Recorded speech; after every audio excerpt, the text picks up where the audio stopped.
दोस्तों, स्वागत है आपका आपके अपने YouTube चैनल में। आज हम टाइम एंड वर्क का पार्ट 7 पढ़ने वाले हैं। हमने इसके पार्ट 6 को कंप्लीट कर लिया है और यदि आप लोगों ने हमारे उन वीडियोस को नहीं देखा है तो सबसे पहले प्लेलिस्ट में जाकर उन वीडियोस को देखना।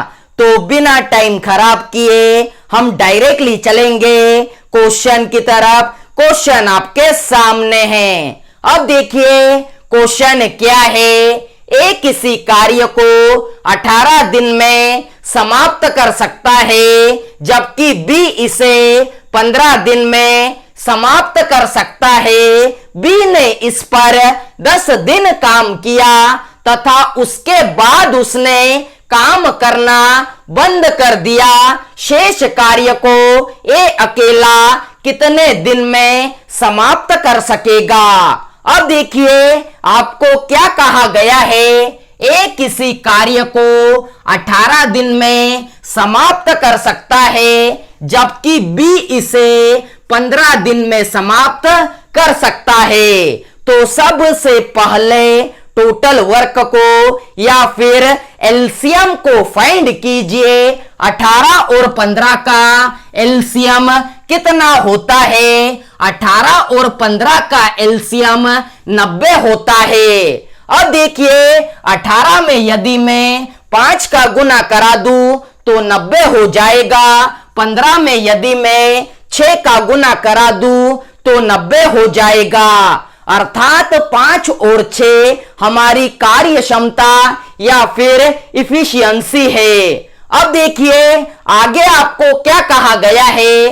बी ने इस पर 10 दिन काम किया तथा उसके बाद उसने काम करना बंद कर दिया। बी ने इस पर कितने दिन काम किया। 10 दिन काम किया। बी की कार्य क्षमता कितनी है। बी की कार्य क्षमता 6 है। अब देखिए कंडीशन मैंने आपको बताई है। समय और कार्य क्षमता जब आपस में गुना करते हैं तो हमें पूर्ण कार्य या फिर टोटल वर्क पता चलता है। अब देखिए 10 गुना में 6 कितना हो जाएगा तो 60 हो जाएगा।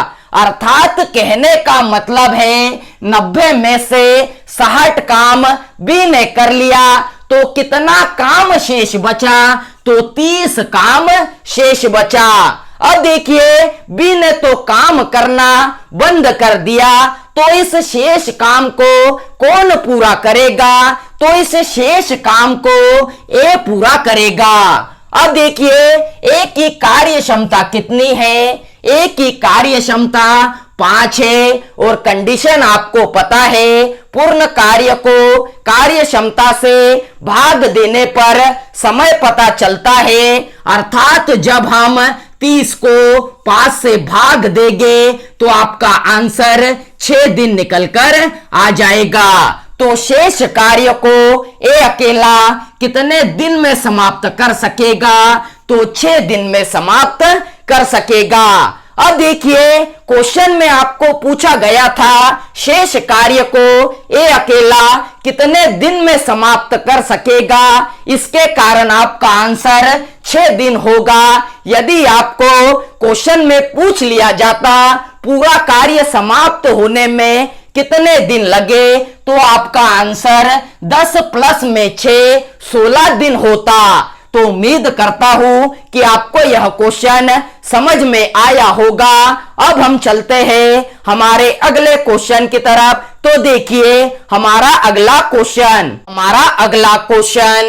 ए एक कार्य को 4 दिन में समाप्त कर सकता है। बी इसे 6 दिन में समाप्त कर सकता है तथा सी इसे 12 दिन में पूरा कर सकता है।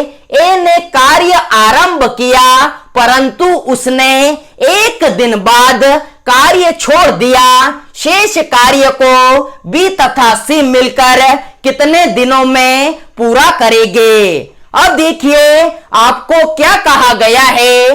ए एक कार्य को 4 दिन में समाप्त कर सकता है, बी इसे 6 दिन में समाप्त कर सकता है तथा सी इसे 12 दिन में समाप्त कर सकता है।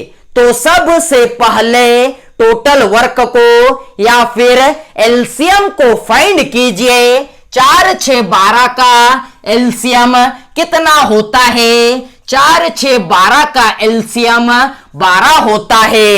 अब देखिए 4 में यदि मैं 3 का गुना कर दूं तो 12 हो जाएगा। 6 में यदि मैं 2 का गुना कर दूं तो 12 हो जाएगा। 12 में यदि मैं 1 का गुना कर दूं तो 12 हो जाएगा।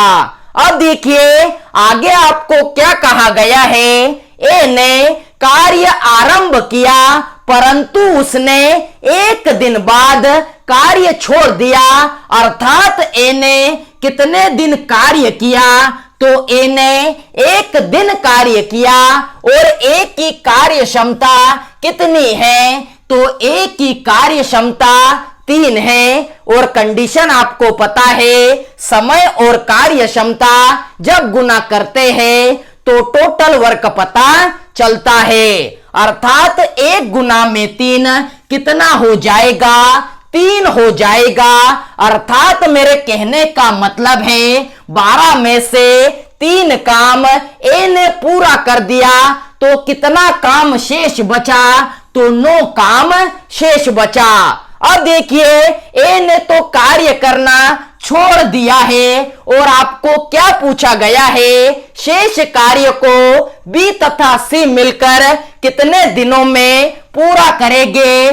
तो शेष कार्य को बी तथा सी मिलकर कितने दिनों में पूरा करेंगे? मिलकर की बात हो रही है तो बी और सी दोनों की इफिशियंसी को ऐड करना पड़ेगा।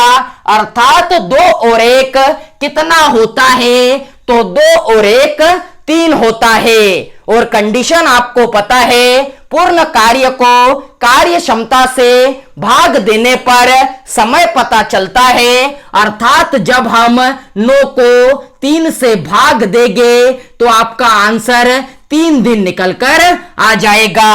अर्थात शेष कार्य को बी तथा सी मिलकर 3 दिन में पूरा कर लेंगे। अब देखिए मान लीजिए इसी क्वेश्चन में आपसे पूछ लिया जाए कि पूरा कार्य कितने दिनों में समाप्त हुआ, तो ये 3 दिन और ए ने भी 1 दिन काम किया है तो आपका आंसर 4 दिन हो जाएगा यदि पूरे काम की बात होगी तो उम्मीद करता हूं कि आपको यह क्वेश्चन समझ में आया होगा। अब हम चलते हैं हमारे अगले क्वेश्चन की तरफ। तो देखिए हमारा अगला क्वेश्चन ए एक कार्य को 15 दिन में समाप्त कर सकता है जबकि बी इस कार्य को 10 दिन में पूरा कर सकता है। दोनों ने मिलकर 2 दिन तक कार्य किया तथा उसके बाद बी ने काम छोड़ दिया। शेष कार्य को ए ने पूरा किया। सारा कार्य कितने दिन में समाप्त हुआ? अब देखिए आपको क्या कहा गया है? ए एक कार्य को 15 दिन में समाप्त कर सकता है जबकि बी इस कार्य को 10 दिन में समाप्त कर सकता है। तो सबसे पहले टोटल वर्क को या फिर एलसीएम को फाइंड कीजिए। 15 और 10 का एलसीएम कितना होता है? 15 और 10 का एलसीएम 30 होता है। अब देखिए 15 में यदि मैं 2 का गुना करा दूं तो 30 हो जाएगा। 10 में यदि मैं 3 का गुना करा दूं तो 30 हो जाएगा। अर्थात 2 और 3 हमारी कार्य क्षमता या फिर इफिशियंसी है। अब देखिए आगे आपको क्या कहा गया है? दोनों ने मिलकर 2 दिन तक कार्य किया। अर्थात ए और बी दोनों ने मिलकर कितने दिन तक कार्य किया? 2 दिन तक कार्य किया। दोनों ने मिलकर 2 दिन तक कार्य किया हुआ है तो दोनों की कार्य क्षमता को ऐड करना पड़ेगा। तो 2 और 3 कितना होता है? 5 होता है। और कंडीशन आपको पता है, समय और कार्य क्षमता जब गुना करते हैं तो टोटल वर्क पता चलता है। अर्थात 2 गुना में 5 कितना हो जाएगा? तो 10 हो जाएगा। अर्थात कहने का मतलब है 30 में से 10 काम तो दोनों ने मिलकर पूरा कर लिया है, तो कितना काम शेष बचा? तो 20 काम शेष बचा। अब देखिए, उसके बाद बी ने काम करना छोड़ दिया, तो बी ने तो काम करना छोड़ दिया है, तो इस शेष काम को कौन पूरा करेगा? तो इस शेष काम को ए पूरा करेगा। ए की कार्य क्षमता कितनी है? तो ए की कार्य क्षमता 2 है। और कंडीशन आपको पता है, पूर्ण कार्य को कार्य क्षमता से भाग देने पर समय पता चलता है। अर्थात जब हम 20 को 2 से भाग देंगे तो कितना निकल कर आएगा? 10 दिन निकल कर आ जाएगा। अब देखिए, शेष कार्य को ए ने कितने दिन में पूरा किया? तो 10 दिन में पूरा किया। लेकिन आपका आंसर 10 दिन नहीं है। आपसे पूछा गया है सारा कार्य कितने दिन में समाप्त हुआ? तो ए ने 10 दिन कार्य किया और दोनों ने मिलकर 2 दिन तक कार्य किया। इसका मतलब आपका आंसर कितना होगा? 12 दिन होगा। अर्थात सारा कार्य 12 दिन में समाप्त हुआ। तो उम्मीद करता हूं कि आपको यह क्वेश्चन भी समझ में आया होगा। आज के वीडियो को बस यही तक रखते हैं। यदि आप लोगों को हमारा यह वीडियो अच्छा लगा हो तो वीडियो को ज्यादा से ज्यादा लाइक कीजिए, शेयर कीजिए, सब्सक्राइब कीजिए और बेल आइकन को जरूर दबाएं, जिससे कि हमारे आने वाले वीडियोस आपको प्रॉपर वे में मिल सके। जय हिंद।